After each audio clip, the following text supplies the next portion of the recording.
You don't need Netflix, you don't need cable. I'm on YouTube, welcome to the hood table. Where we chop up locally and globally, biz vocally. You don't really wanna miss out on these conversations. Just joke a little, laugh a little. Get that wine in your system, fill your glass a little. Expose current events, talk trash a little. You never know, these opinions might flash a little. They addicted to the content, got them binge watching. Don't like it, then you uninvited. Bet your friends watching in the house and your job parking lot before you clocking. They don't wanna miss a second of this HD content. Everybody think they got something to say, so it's an open invitation, bring it to the table. But if you come white, just know we ain't buying in. We gon' probably turn you back and face something, try again. Yeah, welcome to the hood table. You don't need Netflix, you don't need cable. Yeah, welcome to the hood table. You don't need Netflix, you don't need cable. Hey. Hey, what's up, everybody? Come on in, come on in. Make sure you like and share the video on your way in, please, and thank you so very much. Let me go ahead and share this on Facebook. And thank you, everybody who's tuning in today. I know a lot of you are probably at work this morning, so probably can't tune in. And I really wasn't supposed to go live until 8 p.m. tonight, but due to the fact that I'm waiting on some new computer equipment to be delivered to FedEx for my job that I work through from home, I have to be free all the way up to literally 8 o'clock because I don't know what time they're going to deliver. And once they do deliver, I have to get my computer installed and blah, blah, blah, blah. So I need to get this review out the way as early as possible. So come on in again. Make sure you like and share the video. I hope you all had a chance to watch this brand new show on Stars. It's another show under the 50 Cent production. We first had the Power, the original Power, then we had the Power spinoff, Rain and Canaan, and now we have BMF, Black Mafia Family. And I enjoyed the first season. I really enjoyed the first season. I didn't expect what happened at the end of the first season. It's kind of moving kind of fast, but I guess the story of these brothers that we're going to be watching is going to have a lot of highs and lows and a lot of things going on in Detroit, D-Town. And I was hoping one of my girls, one of my homegirls, one of my sisters could join me. I did tag her on Facebook to see if she could join me for the review because she is from Detroit and she's very familiar with this story because it is based off a true story. It's loosely based off the truth. So again, we're about to review this story. This show, but like any other show, when it first comes out, I always go through like the list of the main cast members and give a breakdown of what the show is going to be about. So we're going to do that first before we get into the review of the actual first episode. And again, like and share the videos, share the live out if you can. Let's see. So one of the main characters of the show is the father, the patriarch of the family. His name is Russell Hornsby. A lot of us know and are very familiar with Russell Hornsby. He's Charles Flannery in the show, but his real name is Russell Hornsby. He played in Lincoln Heights. And Lincoln Heights was one of my favorite shows also. Get Rich or Die Trying, Grimm, and he played in a lot of episodes on Gideon's Crossing. Then we have Steve Harris. A lot of you remember him from The Practice. He also played in Sugar Hill. He's playing Detective Bryant, and from what I already, he's a really shady, undermined detective on here. Demetrius Flannery Jr., he's playing his father. So the story is based on Meech and his brother Terry Flannery. So Meech and Terry are the two people that this whole show is around. Now, Meech, of course, he's a lot older now, but he has a son named Lil Meech. So Little Meech is actually playing the role of his father. So that would be Demetrius Flannery Jr. And Meech, that's what we call our Demetrius. This is around here as well, Meechy. But so this is like his first role, I believe. And so far, I think he's doing a really good job, playing his father.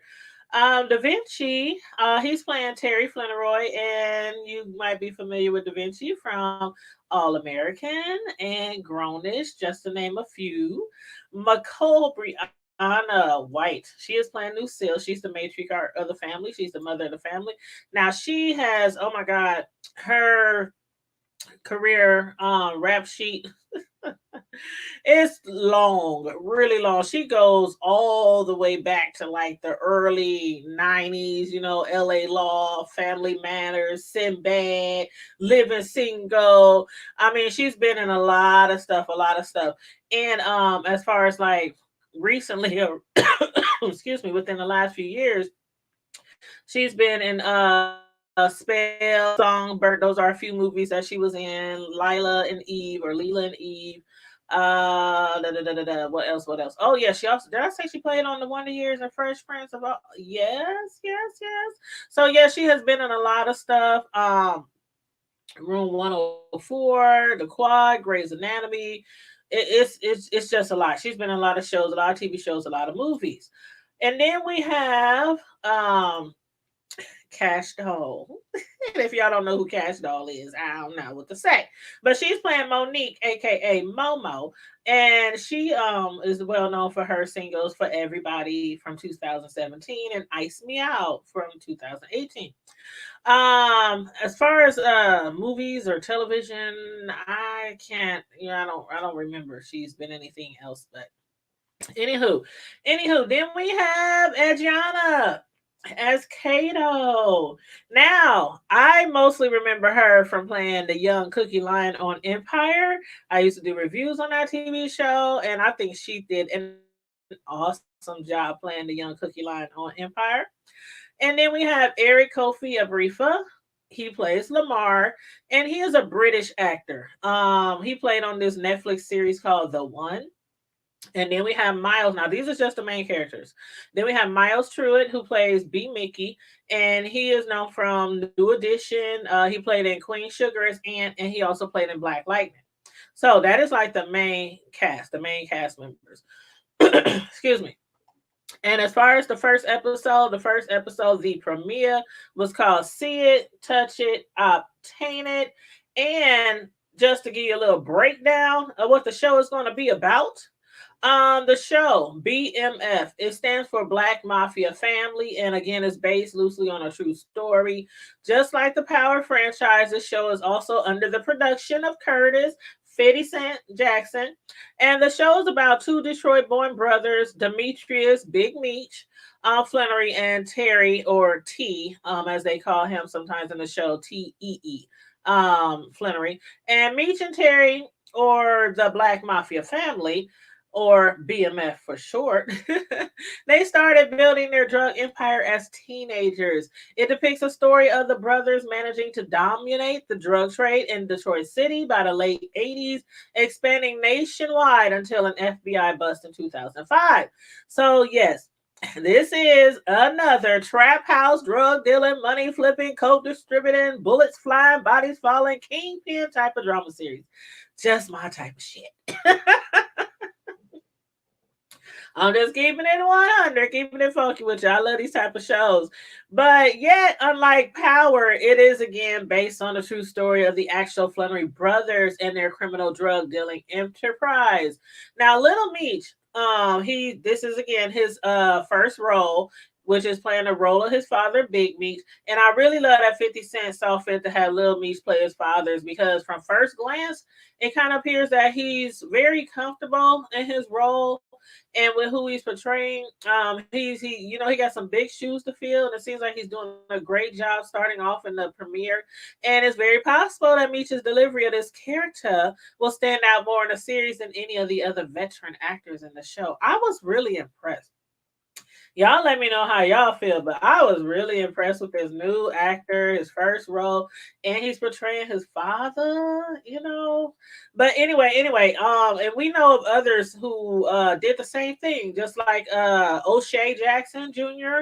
playing his father, Ice Cube, in Straight Outta Compton, Mario Van Peebles, and Badass, playing his father, Mario Van Peebles Sr. And rest in peace again to him, because Mr. Mario Van Peebles Sr., he did pass away last week. So rest in peace to him.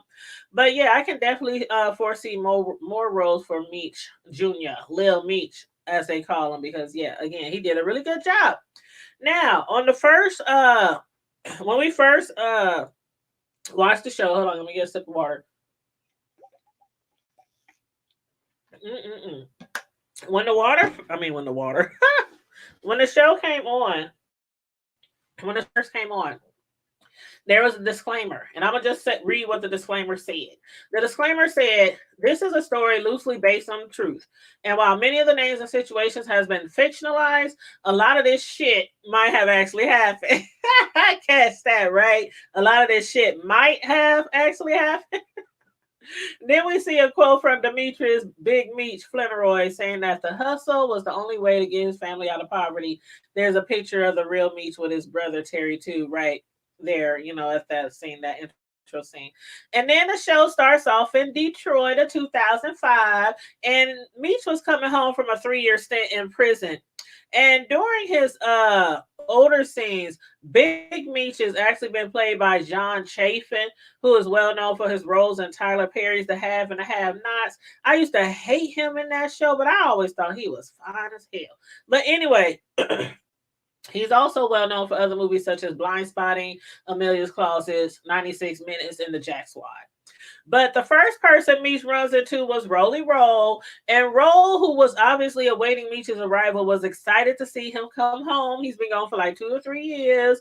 And Meech, man, he came home fresh out of jail, clean shaven, already had his hair braided nicely to the back in cornrows. He had on all the labels of that time, including being dressed in a floor-length fur coat.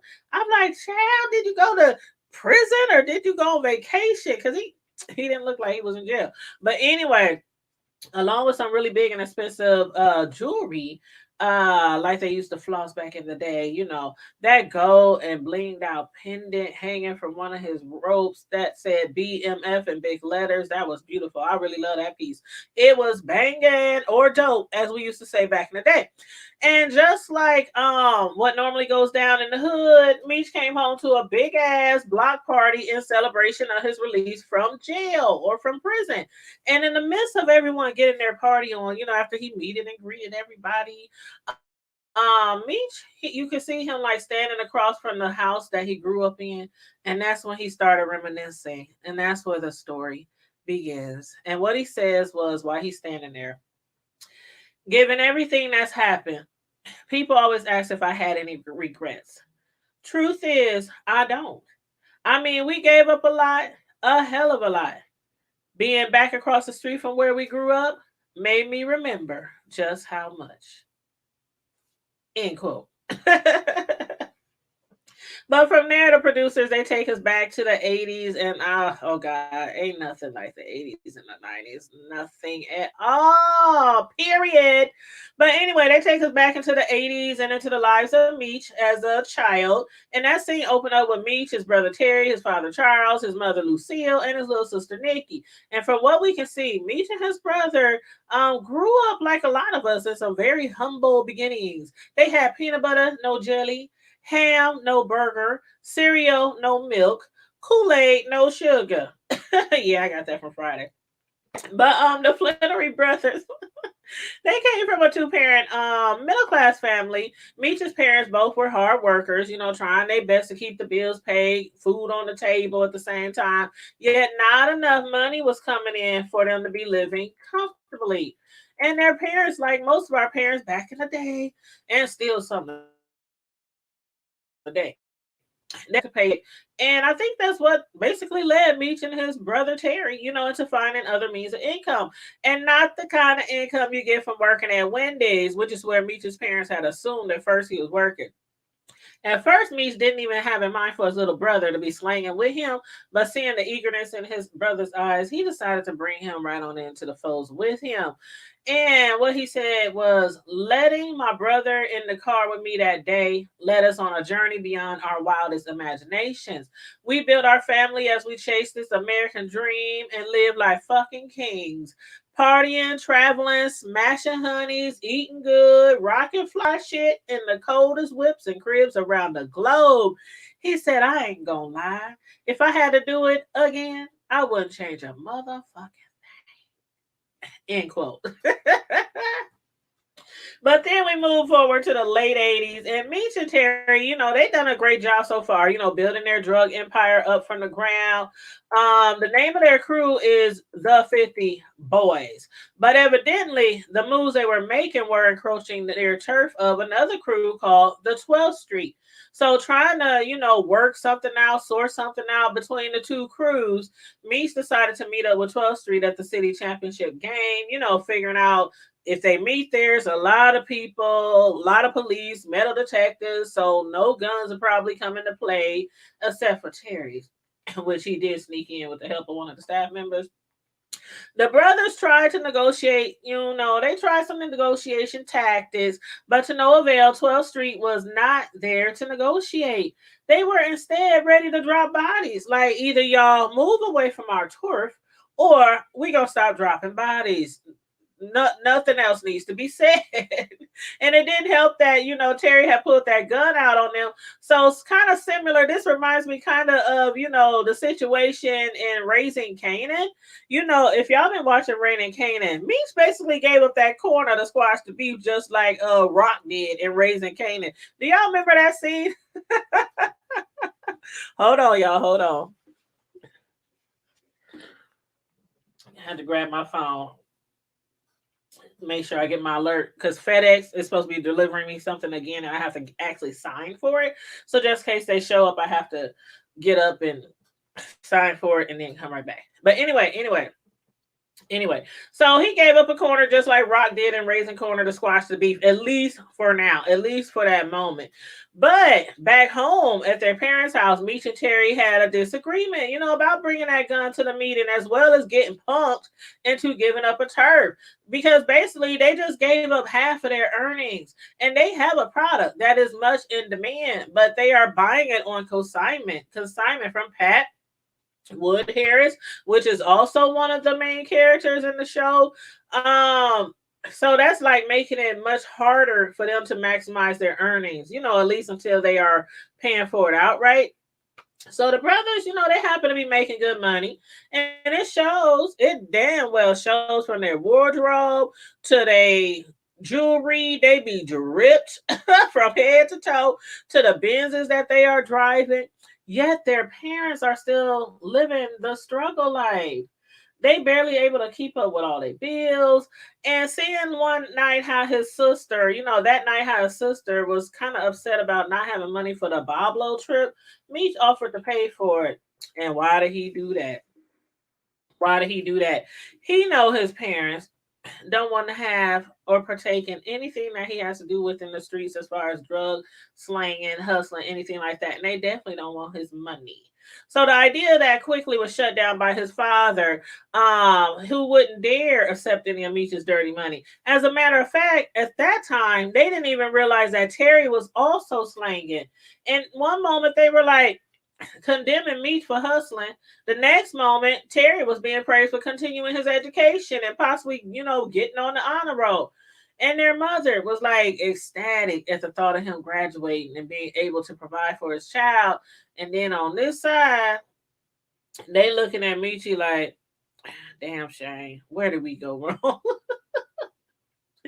But anyway, upon hearing that, Meech dismissed his stuff from the table. It bothered him, that his father was looking down on him when his brother was hustling right along beside him. But he kept silent because I think he knew that would devastate his parents if they knew the truth. But it didn't matter. He was on his way out the home anyway because that gun that he told Terry to get rid of was found by his parents. And again, he kept silent again to keep the heat off for Terry. Ain't that just like a good big brother or big sister? He kept silent. He could have said something. He could have said that Terry was slanging too. He could have said that was Terry's little pistol, but he didn't. And Terry did try to intervene, between the fight between, Meech and his father. But nonetheless, they father, after him and Meech up in a chokehold, told him he had to go. He was like, "Don't you ever think that you can put your hands." That reminds me of several scenes growing up between parents. I ain't gonna say which parents. I ain't gonna say if it was mine or my friends or relatives, but yeah, parents back then didn't play. Parents back then did not play. They didn't play at all. These parents today, I'm sorry, but some of y'all soft. Some of y'all soft. But anyway, what's that noise outside? Is that the truck? Hold up, let me pull up my ring. Oh shoot, I know who it is now. That's the lawn man. Oh God, now y'all gonna hear the lawn man outside. I hope he's not too loud. Hold on.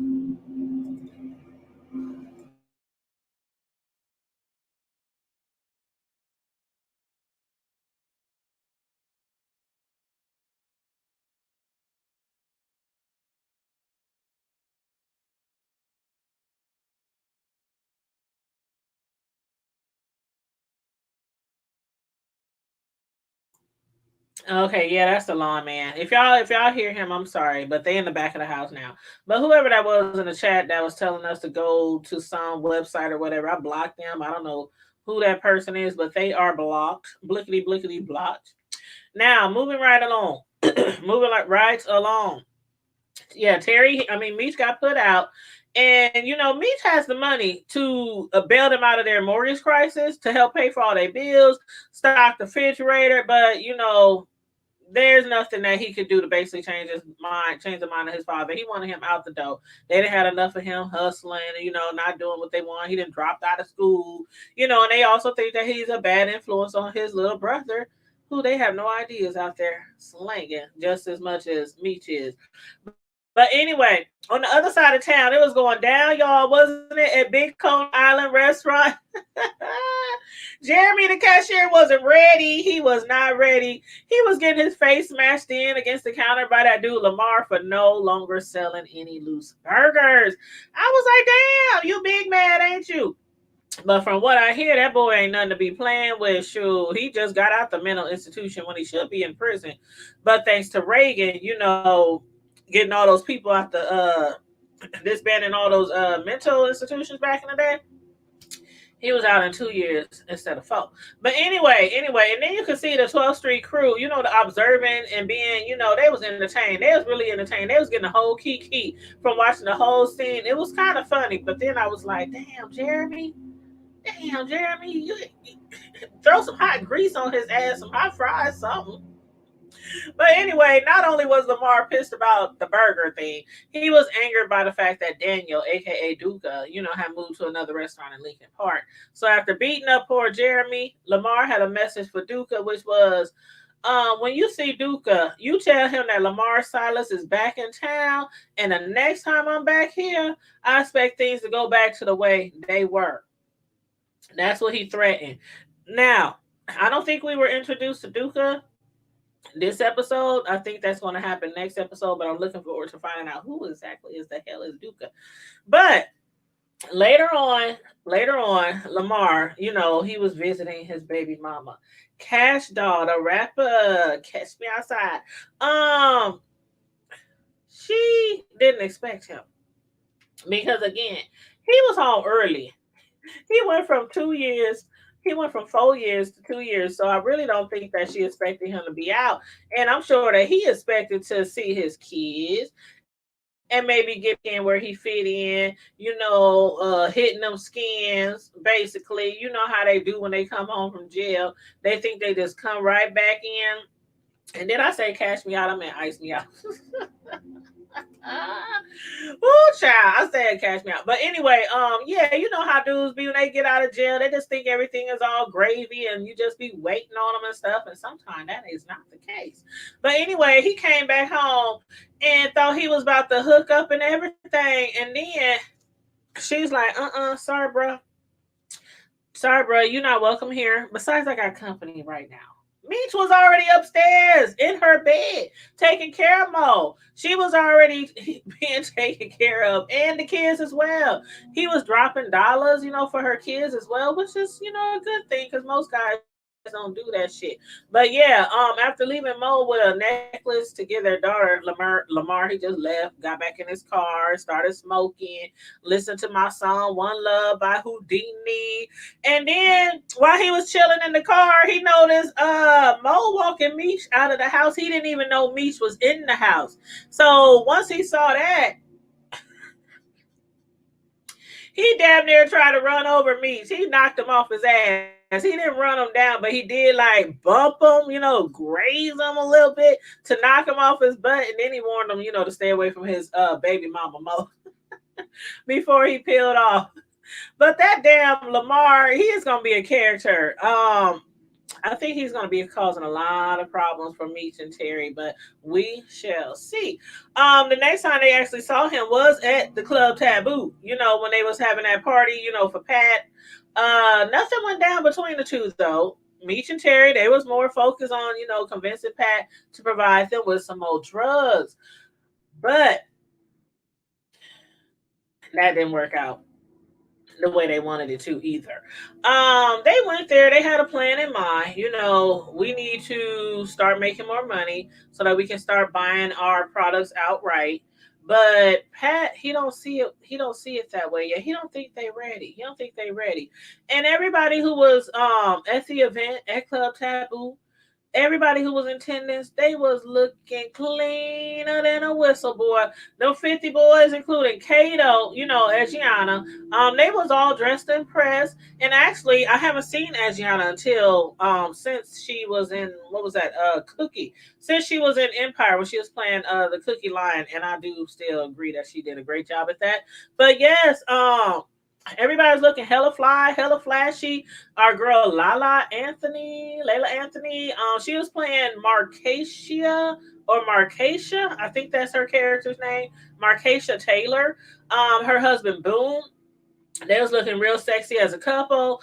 Throughout the entire club, all you could see was furs, silks, labels, blinged out pendants, medallions. I mean, I was like, damn, is this the players' ball? It was obvious that each person in the club understood the assignment, all except Lamar. What did this fool have on? This fool had on a whole do rag.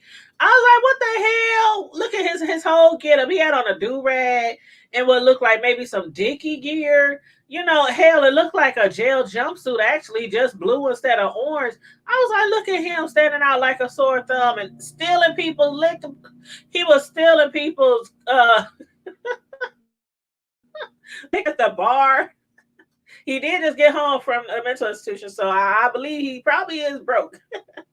But yeah, again, nothing went down between Terry and Lamar that evening. Then we see Kwame, the fool who was talking shit in class to Terry about him being a baby daddy, or having a baby daddy in high school.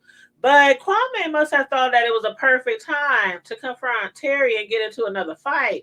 But not wanting to make a scene, Meech rolled up real quick and squashed that shit. But after speaking to Pat, they might as well, have made a scene because, like I said, Pat don't think they're ready. And as far as the coke, he told the boys, this ain't no 40-yard dash. And even though the brothers are his biggest earners in the entire state, he's still holding back from increasing their product flow. I don't know why, but I'm thinking it could be because he's been in the game so long that he's probably aware of them stepping on their product or his product.